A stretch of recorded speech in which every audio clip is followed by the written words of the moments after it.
Now, he is a renowned global and gospel artist whose music is raking in millions in viewership. But who wants to trade that with votes? Our guest tonight is the latest entrant to the race for the House on the Hill. From the pulpit, we ask Reuben Kigame why the presidency. And he's with me in studio. Reuben Kigame, good evening, and thank you very much for making time for us tonight on TV47. Thank you for having me. Reuben Kigame, perhaps the most impressive point to begin with is you are a gospel sensation in terms of music. I was going through your YouTube songs, some of them. For instance, Enda Nasi, 10 million views. Bwana ni mchungaji wangu, 6 million views. A household gospel artist who wants to be the president. You forgot the big one. You'll tell me. That's Uniachi with 23 million. Why does such a big gospel artist want to be the president of the Republic of Kenya? Well, first of all, it's not trading one thing for the other. I've already been a gospel musician, and music is part and parcel of my culture. And so this is just an assignment that I'm taking on. It's a 5-year assignment. There's no way I can stop singing or writing songs. In fact, the last album I released was 1 year ago. And so those who thought, politics would stop me from singing, I have a big surprise. In fact, God willing, I would like to be the first singing president.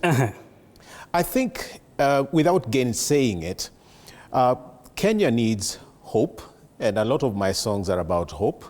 Kenya needs healing. A lot of the songs I sing are about healing. Kenya needs social justice. I write a lot of social justice songs. And so if you would like, Kenya is probably ready to have the first singing president, but I would not be the first. I think in the Bible you've heard of King Dawood or David. Fair enough. Yeah, that sang and was probably the best king of Israel. So Reuben, it's not either or. You are making mention of what Kenya needs according to your view. Is that to suppose that is what Kenya lacks in your interpretation? Actually, what Kenya lacks is what I would call values, or what I call character-driven leadership. We have messed up governance altogether. And so in order to actually have a brand new country, for Kenya to work, we actually need to reboot, almost like the way you rewrite the software of a machine. And so we have inherited a colonial system, actually.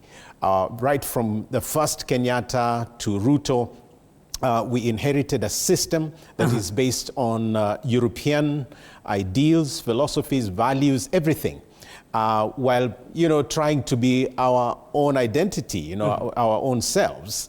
And so you find that education doesn't work because it's Western, and we are always listening to everybody else. We want to, export our young people to go and work out there instead of making them work here. We want to import stuff. Our supermarkets are full of merchandise from out of the country, and we're exporting very little, while we are so wealthy as a nation. And whatever we make, we loot. If I was to describe Kenya for you, it would be a nation of ghosts. You have ghost students, ghost teachers, you have ghost hospitals, ghost schools, ghost workers all over the place. Reuben Kigame, is that not a blanket condemnation of a system that some defend as though it is working? No, if you just look at any country, the manifestations of its socio-economic life every day will tell you what that country is. So, for example, right now, we are dealing with ghost hospitals, for example. We have dealt with ghost schools before. In the last election, we had ghost polling stations. In other words, you create these non-existent institutions or entities in order to siphon money towards them. And you question the moral fabrics of such in a society and in the country. Absolutely. Reuben Kigame, this is not the first time you're expressing interest at the House on the Hill. No. In 2022, the IEBC, the Independent Electoral and Boundaries Commission, did disqualify